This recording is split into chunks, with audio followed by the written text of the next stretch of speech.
Je pense que c'est un signe encourageant et positif pour une municipalité, même avec un fort déficit, de savoir que le Conseil et la COFIN est derrière elle. La COFIN a préavisé positivement face à ce budget. Positivement, mais du bout des lèvres, comme elle ne sait plus à le dire, parce qu'effectivement c'est un budget bien déficitaire, 8,2 millions. Et puis la COFIN s'inquiète de voir des finances qui potentiellement vont s'empirer dans les années qui viennent. Et il faut effectivement des mesures à la fois d'économie, mais aussi probablement de recherche de recettes nouvelles. L'UDC, contrairement à son cousin PLR, a appelé à soutenir ce préavis concernant le budget 2018 de la ville de Nyon.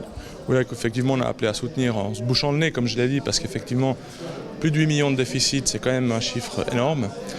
Je pense que le message ce soir est très bien passé. La municipalité va prendre des dispositions pour l'année prochaine. En tout cas, le Conseil sera très attentif, notre groupe également. On a eu refusé par le passé un budget à une municipalité qui est une municipalité de gauche.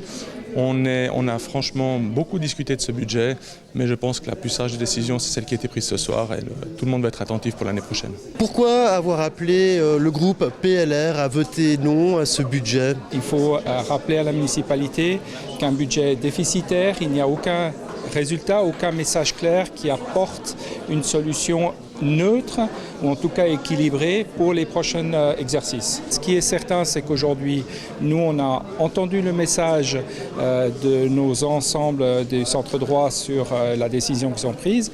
Je crois qu'aujourd'hui, le PLR rappelle qu'elle est consciente de l'importance des besoins que la ville a pour se développer. Elle est consciente aussi de la nécessité que tous les citoyens nyonnais attendent au travers des investissements à concevoir, mais elle doit aussi rappeler qu'on n'a pas un budget illimité et qu'à un moment donné, il va falloir prendre des mesures. Et on attend sur ces mesures. On avait en face de nous une droite désunie, une droite qui ne s'est pas montrée solidaire envers la COFIN, une droite qui a joué son petit jeu de son côté.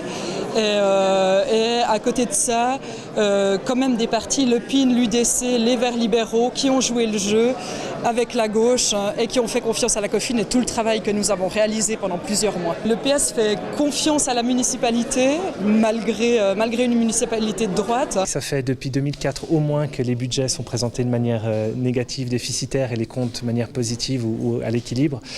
C'est vrai qu'on souhaite maintenant la présentation d'un budget équilibré, et donc, encore une fois, on va tout faire pour que la municipalité fasse ce travail peut-être difficile, mais dans un certain nombre d'arbitrages et de réflexions, encore une fois, sur notamment les recettes possibles.